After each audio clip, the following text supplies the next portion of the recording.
Bonsoir à tous, bienvenue sur le plateau Equinox Soir, votre décryptage quotidien de l'actualité de lundi à vendredi, 19h-21h, 18h-20h, Greenwich Mean Time.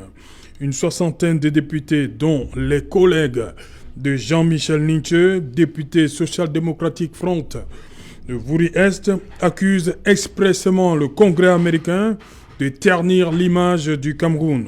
Tout a commencé le 17 février dernier par une correspondance adressée au président Biden et au secrétaire du département de la sécurité intérieure par une quarantaine de parlementaires américains pour les déconseiller de rapatrier vers le Cameroun de nombreux Camerounais. Les parlementaires américains reconnaissent que ces migrants illégaux se sont retrouvés sur le sol américain parce que fuyant les violences dans le nord-ouest et le sud-ouest.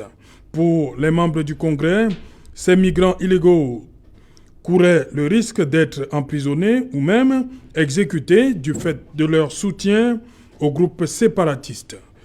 Montant au créneau comme à son habitude, le député Jean-Michel Ninche se dit choqué, étonné par la démarche des 62 députés qui, à travers une pétition abjecte, selon lui, dans le contenu, exige l'extradition des Camerounais migrants illégaux aux États-Unis.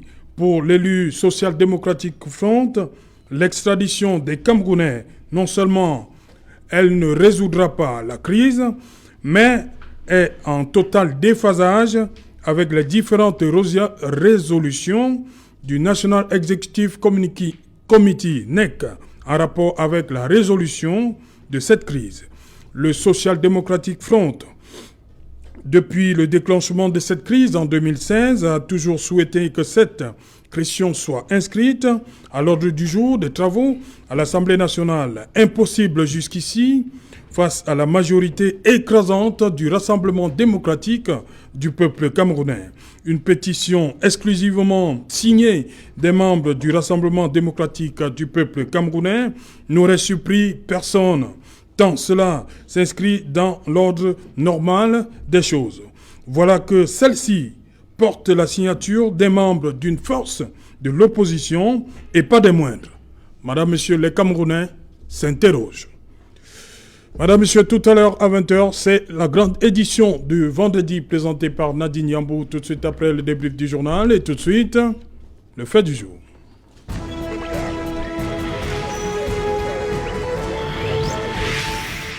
Crise dans le nord-ouest et le sud-ouest et pétition des parlementaires. Pourquoi ça divise? Madame, Monsieur, pour tenter de répondre à cette question, nous avons invité ici en plateau.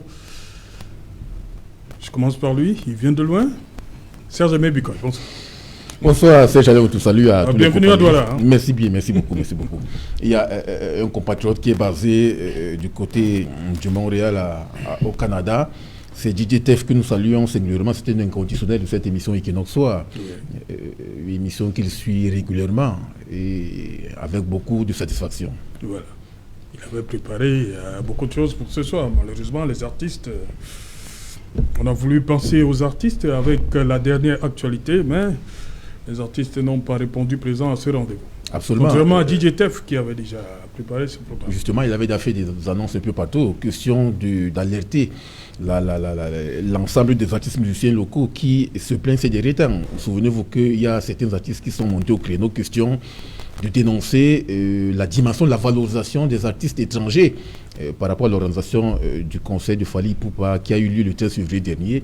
Il y a eu quelques semaines avant l'annonce de ce concert, un ensemble d'artistes musiciens tels que Camille Briand, qui était l'une des figures emblématiques, ayant lancé justement le mot d'ordre de boycott de ces artistes-là, parce qu'il estimait que les promoteurs culturels, de même que les organisations des spectacles, ne travaillaient pas à la valorisation et à la sublimation de ces artistes locaux. Oui. Mais je pense que le débat est beaucoup plus systémique.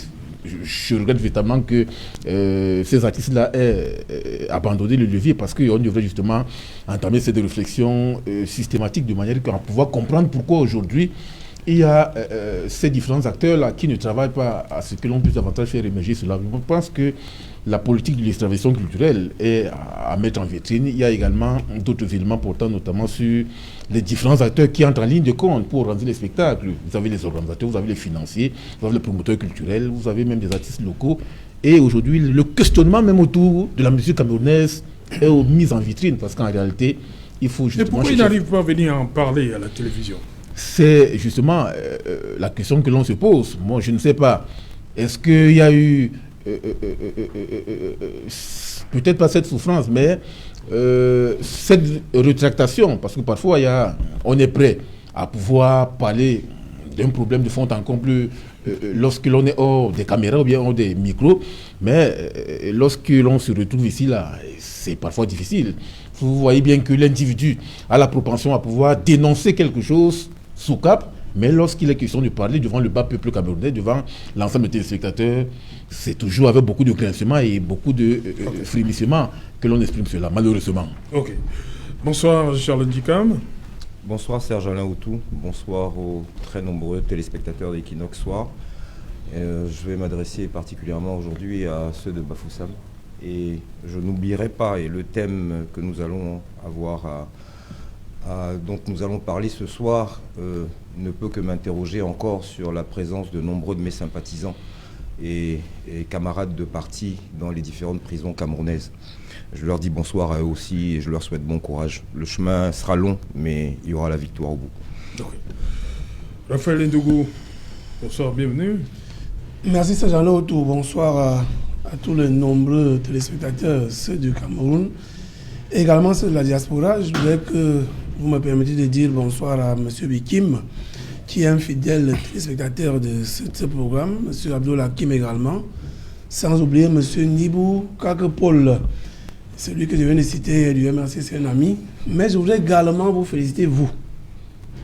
Parce que le travail que vous faites au quotidien, c'est un travail qui, comme on le dit souvent, on n'est jamais prophète chez soi. Mais les awards que vous prenez chaque année, ou alors que les missions que vous coachez, ce que j'appelle toujours la Champions League. Dans la Champions League, vous êtes le grand coach, prend des points, et un jour, certainement, peut-être, c'est le Seigneur qui pourra vous donner un point de plus, parce qu'on dit quand on fait du bien, on ne fait pas du bien pour les hommes, on fait du bien pour le Seigneur, dont nos ancêtres vont vous soutenir davantage.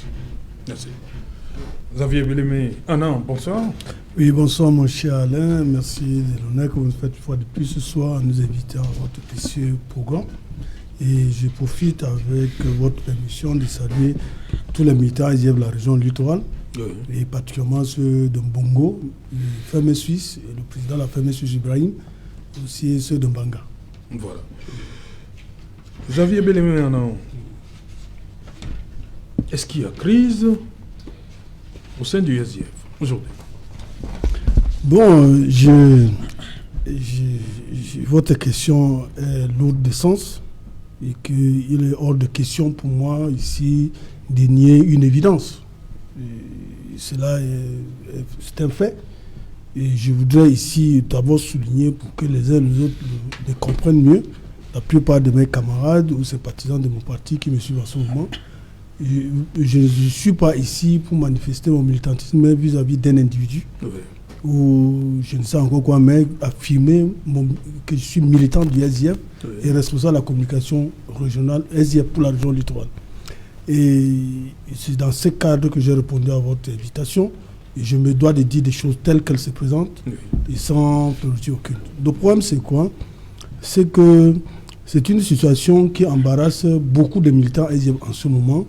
Et vous avez fait allusion dans le titre, donc on débat aujourd'hui, la pétition signée par un certain nombre de parlementaires camerounais, et parmi lesquels, pas de moindre, un parlementaire du SDF qui a été notre candidat à l'élection présidentielle. Vice-président du SDF. Le premier vice-président national, il y en a 5. Oui, premier vice-président. Premier vice-président. Et qui, dessus quoi, a été notre candidat à la dernière élection présidentielle. Et puis il y a la sortie de l'honorable Jean-Michel Nitieux. Oui. Et ces deux problèmes sont à la place publique. Et chez nous, on dit que quand un linge est sale, il se lave en famille, mais quand il se lave en public, on doit en parler. Je n'ai pas. Est-ce que c'est encore une histoire de famille? Ce n'est plus une affaire de famille, puisque c'est maintenant. On a séché le linge dans la rue, là. Bon, maintenant, il est même lavé dans la rue, carrément, donc il faut dire des choses telles qu'elles sont. Et malgré l'amitié des uns et des autres, je me dois de dire la vérité. Il faut d'abord, rappeler ici les positions du SDF. Le SDF a toujours dit que la crise dans le nord-ouest et le sud-ouest, elle a toujours condamné toute forme de violence d'où qu'elle venait. De deux, a toujours demandé au pouvoir de privilégier l'option du dialogue à celle de l'option militaire. Et que, deuxièmement, le SDF a toujours demandé qu'on puisse acter la forme de l'État fédéral pour assécher toute idée sécessionniste.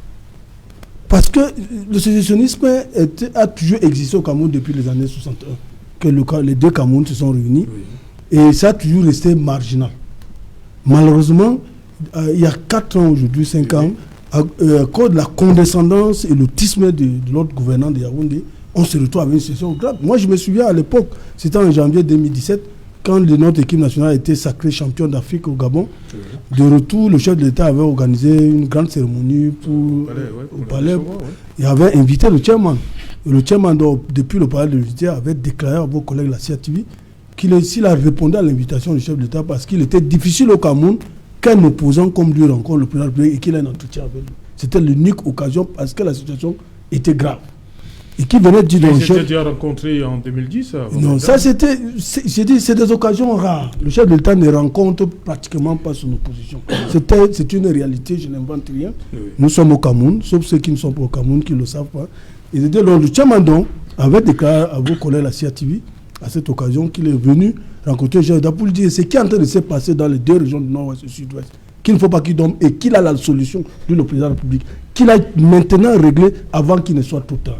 Et qu'il avait dit à son épouse, il avait demandé à son épouse que madame, si votre époux dort, essayez de lui rappeler d'aller très vite parce qu'il sait de quoi il s'agit, il faut régler ça à temps. À l'époque, c'était encore les gens, les vieilles femmes, des jeunes hommes qui avaient porté l'arbre de la paix pour défiler, mais on a tiré sur eux et on a dit que parler du fédéralisme était comme être d'accord avec la sécession. Et on avait même un moment de proscrit dans le débat public à travers les plateaux de télévision et radio de parler de la forme de l'État fédéral. Voilà donc, toutes les résolutions du comité exécutif national ont toujours condamné l'option militaire, ont toujours demandé, donc du SIF, demandé de privilégier le dialogue. Xavier Bellemé, on va faire simple pour ceux qui nous regardent en ce moment. Moi, j'ai dit vice-président. Vous avez insisté, vous, pour nous rappeler que Joshua Nambangui aussi est premier vice-président. Oui, il est le premier vice-président. vice-président. Lorsqu'il prend donc la parole aujourd'hui, on connaît le contexte. Le chairman est en train de se retirer.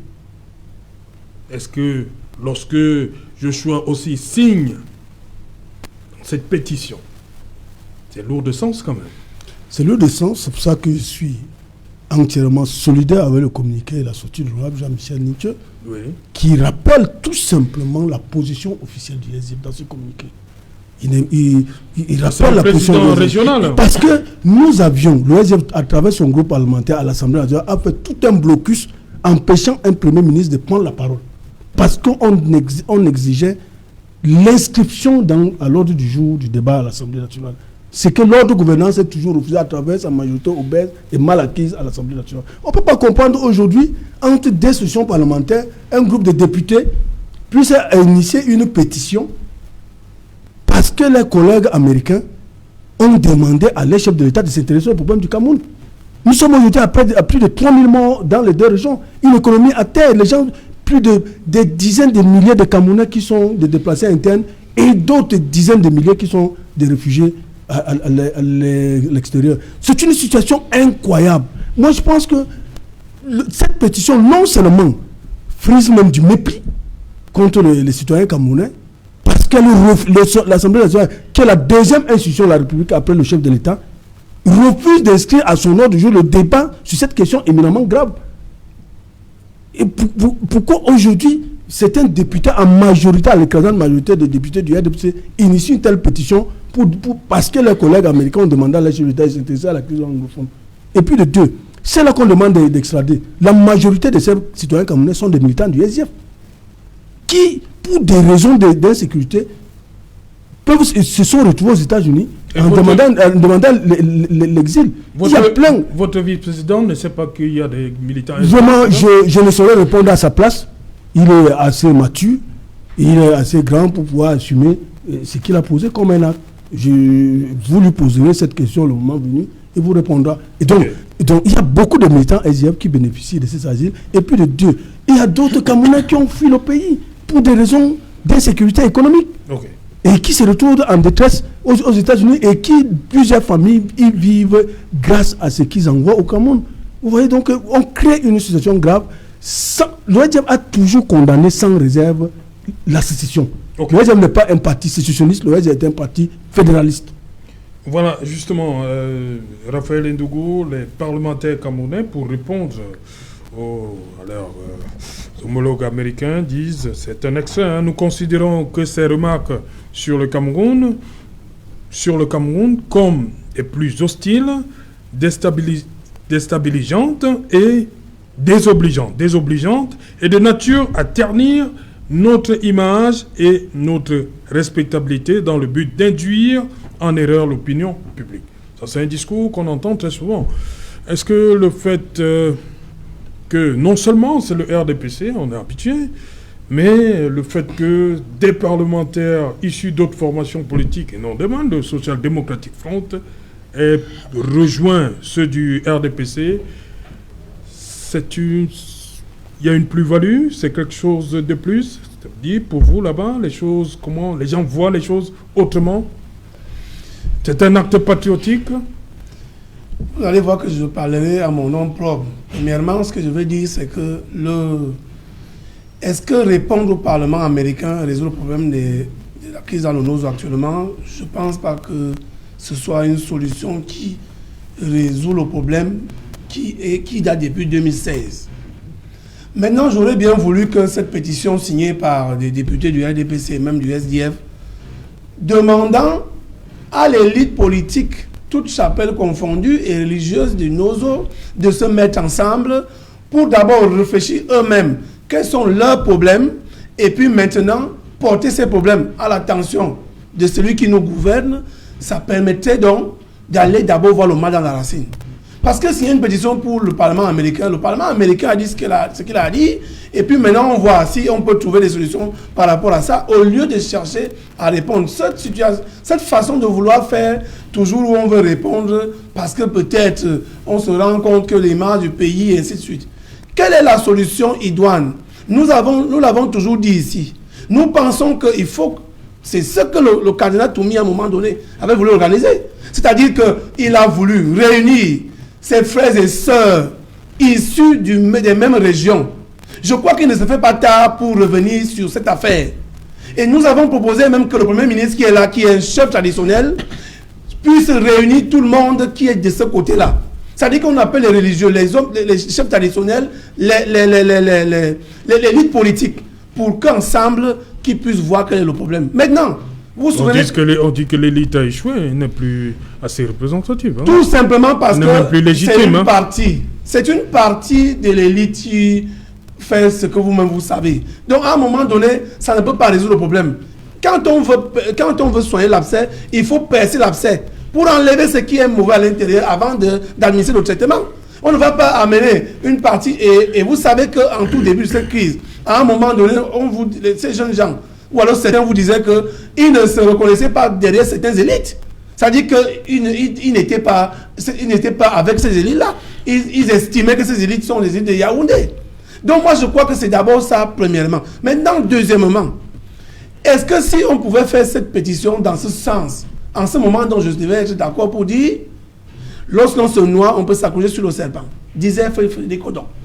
Parce que si ce sont les intérêts du pays qui sont en danger, nous pensons donc qu'on peut se mettre ensemble, résoudre les problèmes du pays avant que chacun se retrouve dans sa chapelle politique ou religieuse. Donc on peut se mettre ensemble pour une bonne cause. Mais pour moi, répondre au Parlement américain ne va pas venir résoudre les problèmes ici. Et vous verrez que si l'élite politique, l'élite de manière générale s'assoit autour d'un arbre, dans une salle, vous verrez que même si on estime que certains Camerounais vivant hors d'ici financent cette affaire, puisqu'ils seront reconnus par la même élite. Vous avez vu à l'ESM Nord, à un moment donné, les associations de l'ESM Nord se sont mises ensemble pour dire nous allons combattre ce Boko Haram pour qu'ils ne viennent plus poser des exactions dans notre zone. Donc moi je crois qu'aller répondre au Parlement américain ne résout pas le problème.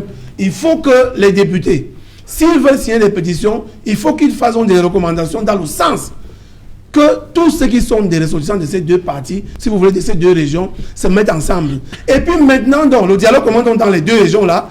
Et puis maintenant, on est d'accord, on peut reprogrammer notre dialogue où tout le monde sera appelé sur la table de discussion. Le dialogue ne peut pas se retrouver, comment on dit, le dialogue ne peut pas être seulement le seul qu'il y a eu. Et puis maintenant, c'est que tout le monde a appelé le dialogue inclusif. Donc on invite tout le monde. On convoque tout le monde. Si ce n'est pas possible dans une salle, ça peut être n'importe où, afin qu'on résolve ces problèmes-là. Est-ce que le problème du fédéralisme devrait déranger? Je pense que non. Parce que de toutes les façons, les plaintes qu'il y a dans le NOSO sont les mêmes que partout. Comme la décentralisation a eu ce qu'elle a eu, on peut aller au fédéralisme là où les régions se prennent en charge, là où les richesses seront exploitées dans les mêmes conditions. Mais cela n'empêche. Ça marche déjà, la décentralisation? C'est ça que la décentralisation est le problème que vous connaissez. Nous tous on connaît que... on va au fédéralisme. Si donc ça a échoué, on peut repenser. Tout ça sera pensé le jour où les deux régions les élites vont se réunir dans les deux régions. Okay. Et maintenant, porter ces problèmes à l'attention, ça se discute. Ça peut se discuter une semaine. Mais parce que le pays doit rester debout, c'est la République qui doit passer devant. Ok. Charles Ndikam, comment vous comprenez on va appeler ça, rapprochement d'un leader d'une formation, l'opposition, vous comprenez cette attitude, cette pétition-là, avec ces noms-là qui reviennent? On se serait attendu à tout, sauf à ça. Je commence déjà par dire que je ne dirais pas les députés du RDPC, des députés du RDPC.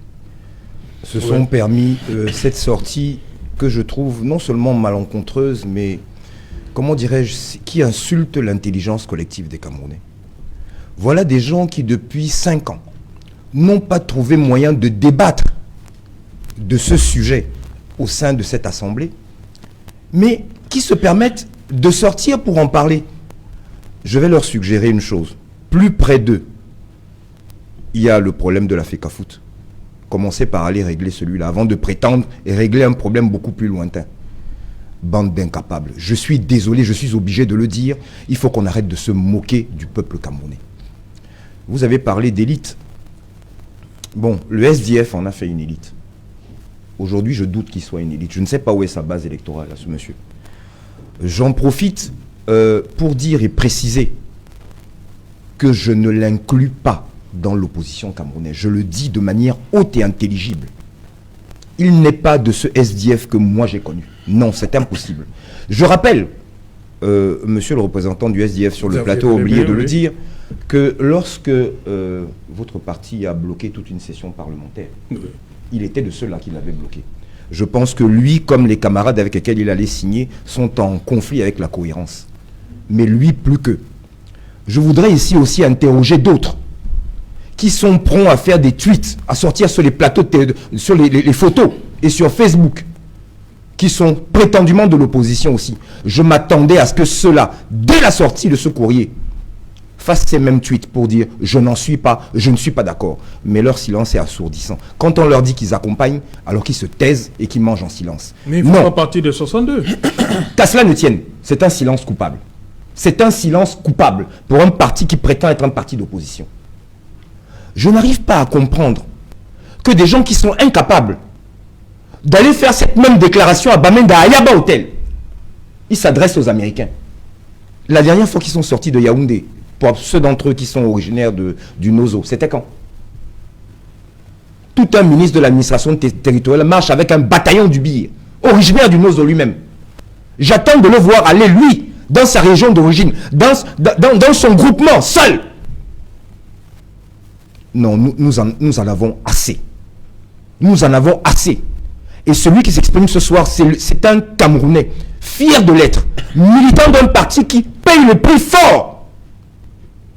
Il y a des gamins qui sont en train de voir des enfants naître, étant en prison, pour justement qu'ils ne les voient pas. Pour quelle raison? Pour avoir demandé cette même chose. Et il y a des gens qu'on paye avec nos impôts, qui se pavanent dans les rues de Yaoundé en 4x4, qui se permettent de nous insulter en direct, parce que ce que j'ai vu là, c'est une insulte au peuple camerounais. Où sont-ils depuis 5 ans pour en parler ici avec nous? Où sont-ils? Où sont-ils pour en parler avec nous? Non, il faut que ça cesse. Il faut que ça cesse. Mais, je me permets encore, modestement, d'en appeler au chef de l'État. Le désordre et la sédition et tous les gros mots que vous utilisez, rébellion et tout ce que vous voulez, ne viendra pas forcément de là où vous pensez, de cette cible désignée par ces turiféraires qui sont autour de vous. Parce que ce genre d'acte, pour un Camerounais conscient, est une insulte propre. Mais je me demande, Monsieur Joshua aussi, il va participer à quelle, à quelle manifestation, à quel meeting que vous tiendrez là-bas? Il a lâché le peuple qui l'a élu. Il l'a lâché. Non, je refuse encore de penser qu'il s'est exprimé au nom du SDF, même s'il a utilisé le mandat du SDF. Je lui demanderai, très cher jeune frère, sois cohérent envers toi-même. Si ça ne va pas, tu pars et tu rejoins le parti au pouvoir. Ce sera plus clair. Mais ceux-là qui ont pris ce parti-là, ils ne sont pas la majorité des députés du RDPC. Ce sont des députés du RDPC. Je connais leur patron, qui est prompt à faire de l'exercice littéraire chaque fois qu'un certain président d'un petit parti politique fait une sortie médiatique.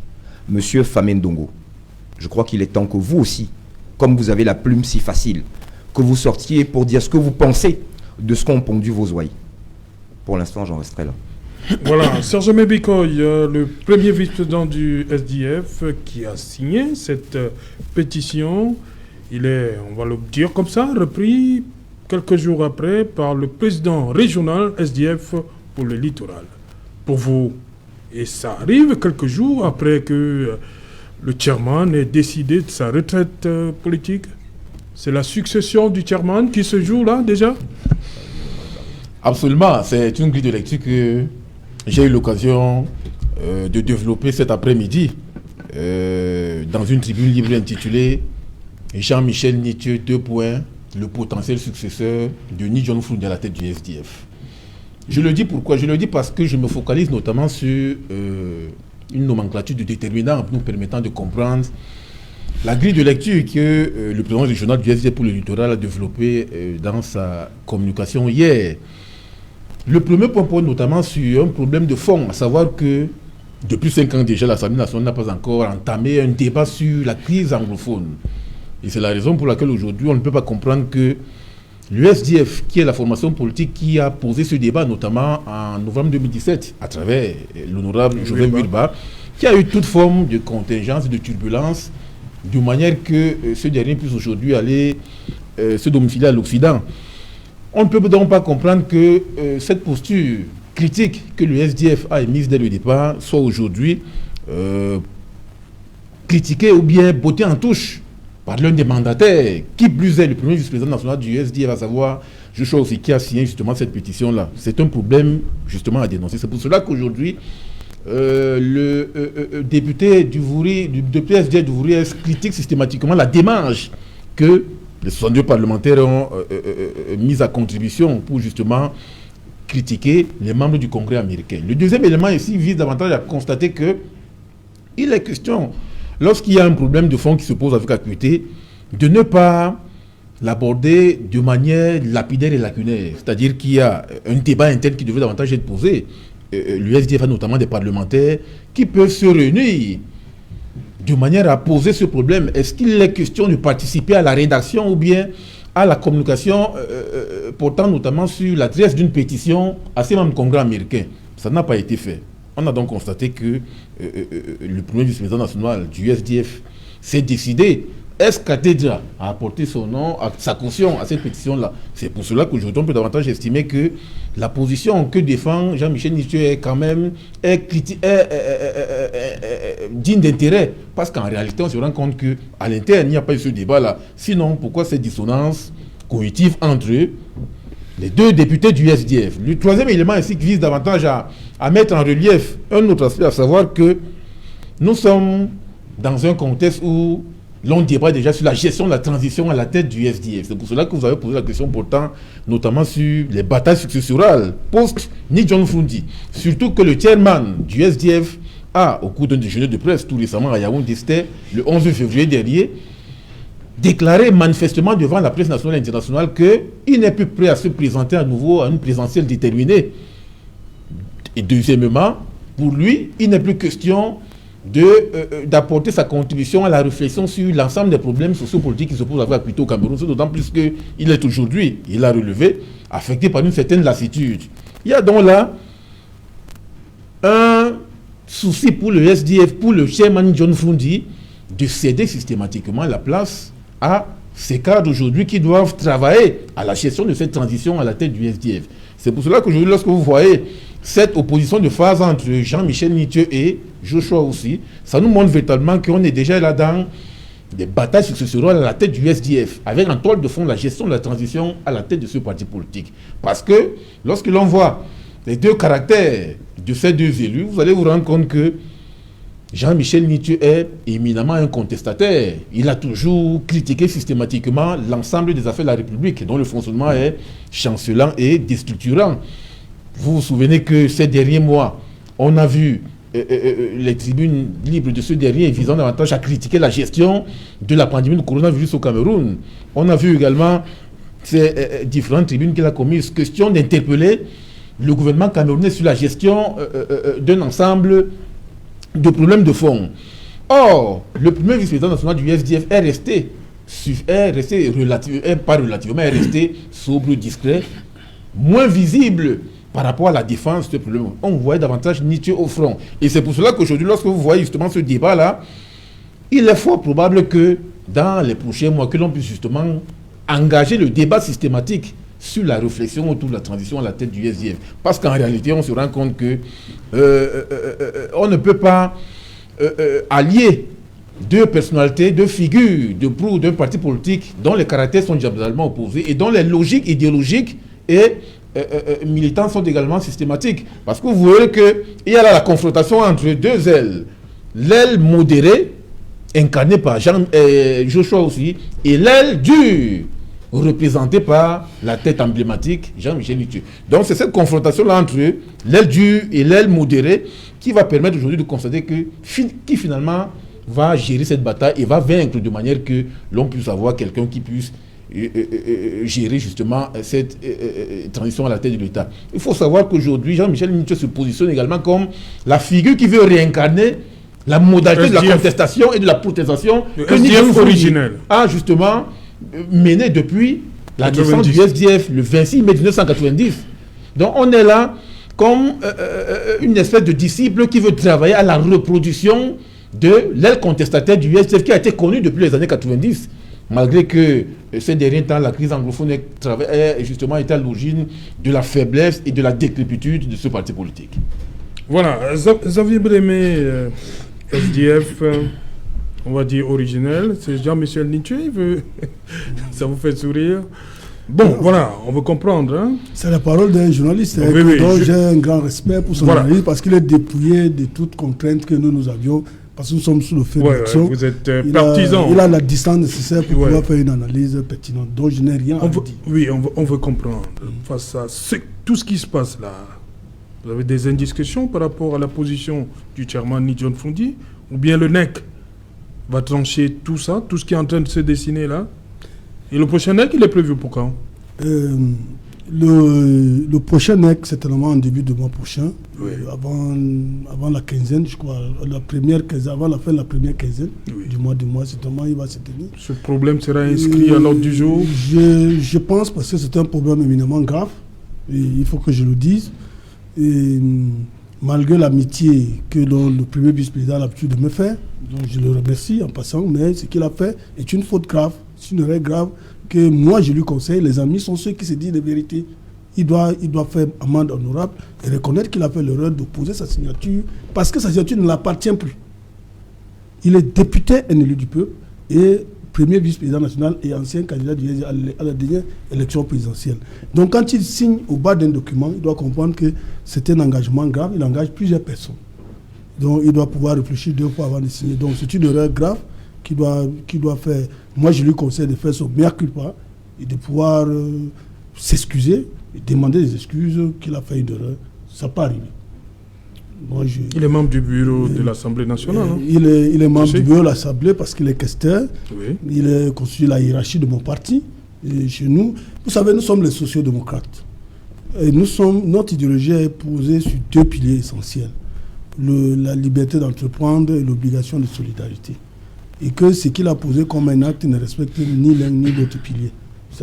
Puisque là-dedans, il y a beaucoup de ses camarades, je veux dire, ils sont en détresse aux États-Unis, qu'on peut extrader si jamais le gouvernement américain se mettait en ça. Et puis de deux, c'est même, comme l'a si bien dit Raphaël Ndougo tout à l'heure, c'est même orienter le débat du vrai problème qui concerne la crise anglophone. Aller s'attaquer à la pétition des parlementaires américains ne peut rien régler des problèmes de la crise anglophone, alors qu'on a un gouvernement qui refuse depuis de régler définitivement cette crise. Et puis il faut rappeler, le nord-ouest et le sud-ouest constituent le socle granitique électoral du SDF.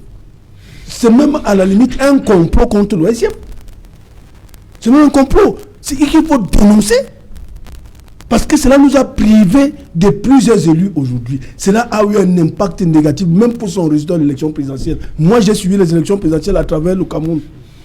La campagne des présidentielles en 2018. Les gens m'ont posé plusieurs fois la question que, mais comme ses frères, je prends l'expression de la base, comme ses frères ne vont pas voter, est-ce que si on ne va pas le voter, ça aura un impact. Donc lui-même, il a eu les 3%, parce que justement, à cause de cette sale guerre dans le nord-ouest et le sud-ouest, donc le SDF s'est toujours insurgé contre. Et donc le régime a toujours refusé de régler ces conflits alors qu'il a tous les moyens pour le faire. Pourquoi aller les aider dans une affaire qui les met en difficulté en mettant sa signature? Ce n'est pas bien.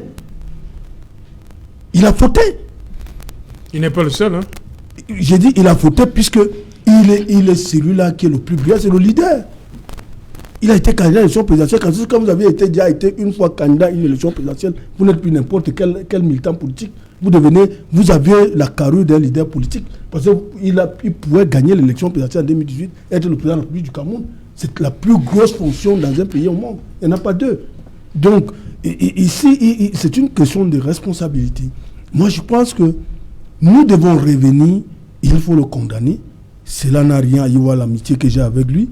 Mais c'est un acte politique grave qui engage le parti et que je souscris. Heureusement, l'honorable Nithieu est un homme pragmatique et qui veille et qui a dû restituer la position officielle du SDF.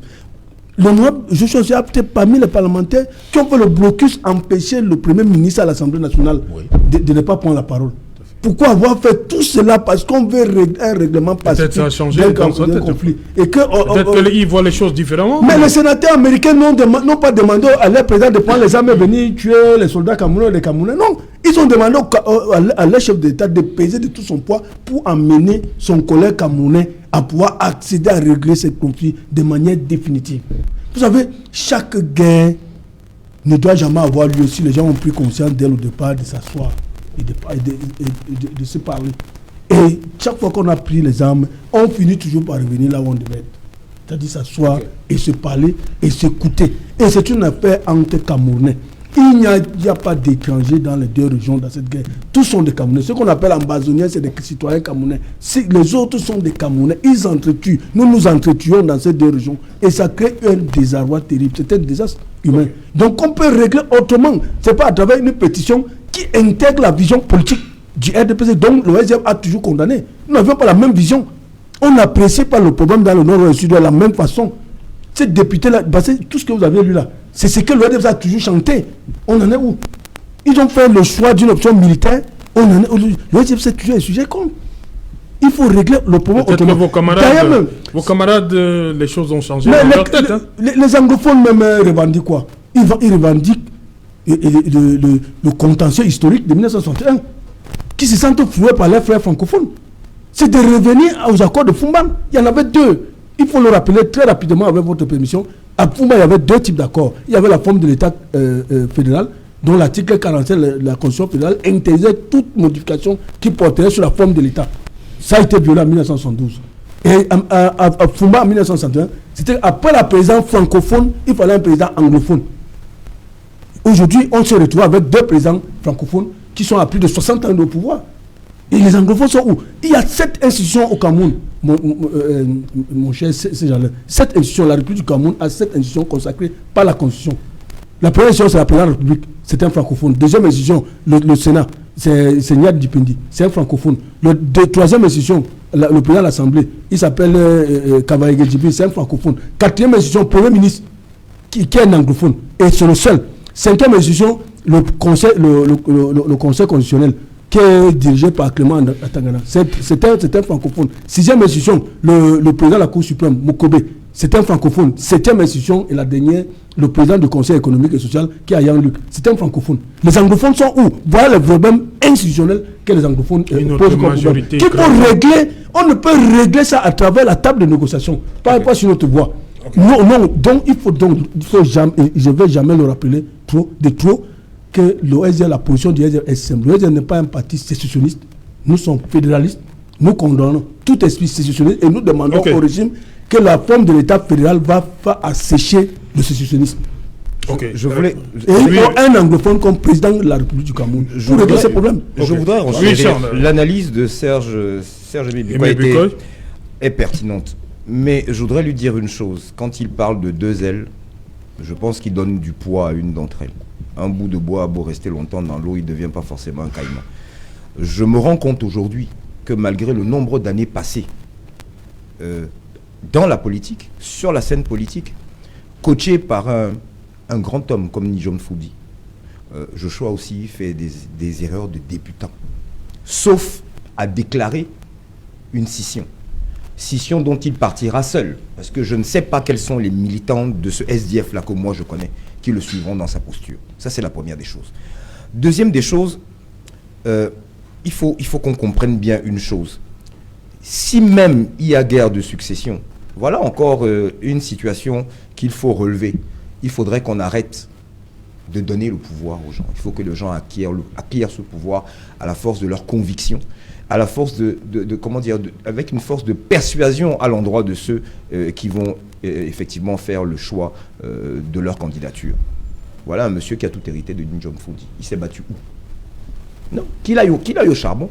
Et je ne suis pas sûr, qu'en l'état actuel des choses, si cette guerre-là, il en était un des protagonistes, il s'en sortirait. Je ne sais pas. Parce que même Douala Premier, tout ça, c'est pas tout on dit. Et je ne veux pas trop m'immiscer dans la politique intérieure d'un parti qui plus est allié, parce que étant d'opposition véritablement. Et si nous sommes là aujourd'hui, on le doit au SDF.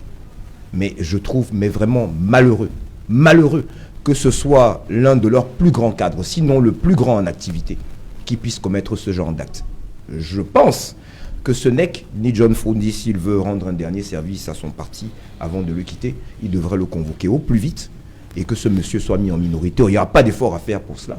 Et que soit il revient sur ses propos et prend le rang, soit il part.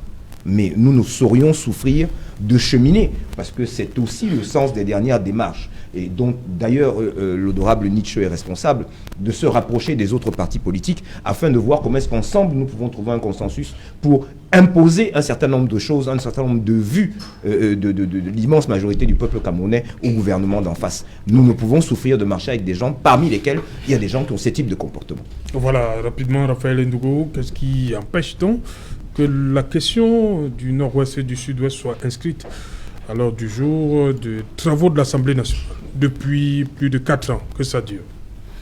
Malheureusement, j'ai aimé On ne voit pas les choses de la même façon au RDPC? Non, de toutes les façons, il ne s'agit pas du RDPC. C'est que les gens meurent dans le nozo. Qu'on soit du RDPC ou ailleurs, on doit en parler. Il n'y a pas que... ici, il ne s'agit pas de parti. Pourquoi on bloque donc? On est à l'Assemblée. Pourquoi le RDPC bloque cette question? Quand le groupe parlementaire SDF s'est soulevé autrefois, ils ont fait entendre leur voix, même si cela n'avait pas été pris en compte. Et ce qui est souvent gênant, c'est qu'à un moment donné, vous avez suivi le président de l'Assemblée nationale autrefois parler du Boko Haram parmi nous. Ça veut dire qu'il a quand même parlé. Pourquoi est-ce que, depuis que les gens meurent dans le nozo, ça fait un problème? J'ai aimé la fin de la lettre ou alors de la sortie de l'honorable Nietzsche. Tout assistant d'où qu'elle vienne allant dans le sens de demander à Yaoundé de promouvoir une démarche pacifique de sortie de la crise est la bienvenue. Ça veut donc dire que tout le monde peut participer de par ses idées, de par ses propositions, afin que les gens arrêtent de mourir, afin que notre économie cesse de baisser, d'aller, j'ai envie de dire, de tomber dans la ruine. Parce que tout simplement, c'est notre pays qui doit rester debout. Donc je ne comprends pas pourquoi aujourd'hui ça fait problème s'il faille en parler.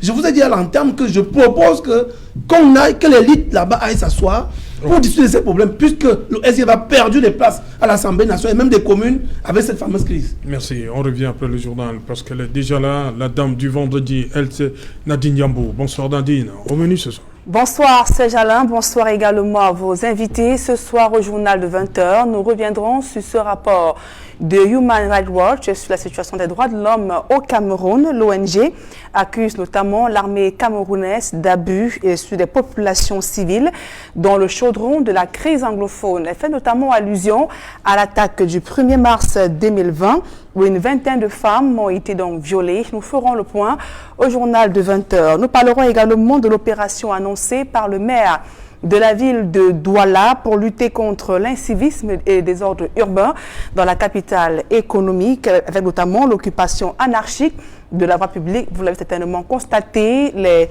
commerces sont installés aux abords de la route, occasionnant ainsi de nombreux désagréments au sein de la population. Donc jusqu'où ira l'opération du maire? Élément à suivre au cœur du 20h. Nous reviendrons également sur cette sortie de la 38e promotion des élèves de l'école militaire interarmée EMIA de Yaoundé.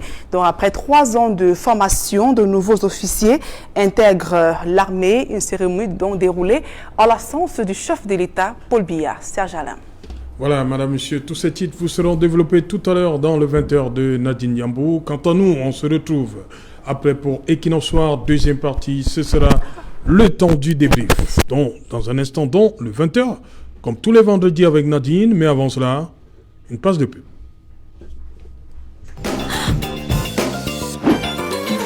Protège la peau et la rend plus que propre.